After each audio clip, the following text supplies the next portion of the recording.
I vividly remember one of the last weeks of freshman year. It was a Friday, and it started like any other day. My friends and I were eagerly looking forward to the weekend, excited to dive into video games. We spent the whole morning planning and talking about it. The first period bell rang. It was time for PE class. We all headed to the gym, and my friends and I played basketball while others were busy with their activities. Afterward, a female classmate, let's call her Jay, and I were tasked with returning the equipment to the supply closet in the upstairs gym while everyone else headed to the locker rooms. We were completing the task, giggling and chatting, when out of nowhere, we heard 3 loud sounds like firecrackers going off. Confused, we both stopped in our tracks. That's when we heard panic screams and saw students and teachers running through the gym entrance, dread on their faces as they closed the door behind them. Then, I heard a teacher scream, "Run to safety. There's someone with a gun." In a rush of adrenaline, we dropped what we were carrying and sprinted back upstairs, locking ourselves in the supply closet.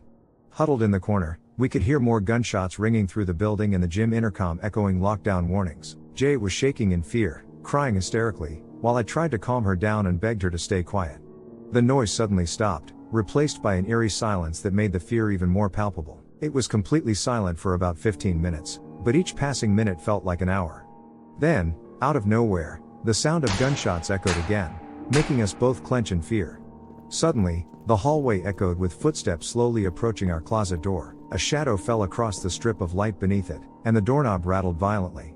I sobbed, terrified that I might never see my family again, while Jay was shouting, "No, please go away." Just as I was bracing myself for the worst, I heard a voice shouting, "Open the door. This is the police." As I stood up to unlock the door, a SWAT team member burst in, shouting, "Hands up." Shocked and scared, we both followed their orders as they searched the closet. Then a police officer grabbed us and said, "Follow us silently and keep your eyes down." We ran through the blood-streaked corridors so quickly that my feet barely touched the ground.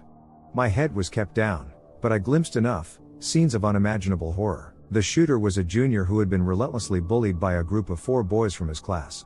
That day, he finally snapped. After an argument in the courtyard, he pulled out a gun and shot one of the boys 3 times before opening fire on the crowd. Chaos erupted as he fatally shot both a student and a teacher.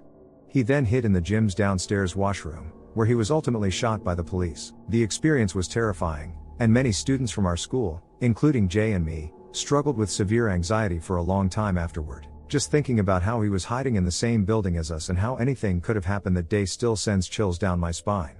But I've since rebuilt my life and always make sure to know the nearest escape route, wherever I am, just in case.